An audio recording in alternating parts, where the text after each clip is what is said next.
Here I have CUBOT Quest, and today I'm going to show you how to format SD card on this device.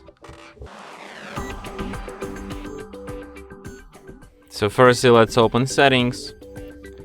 Then you should go to storage section. Then go to SD card. Tap on three dots here. Select storage settings. Once again, select format and then confirm it.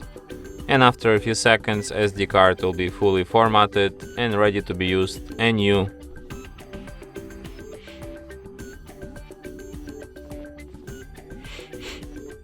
And that's it. Thanks for watching.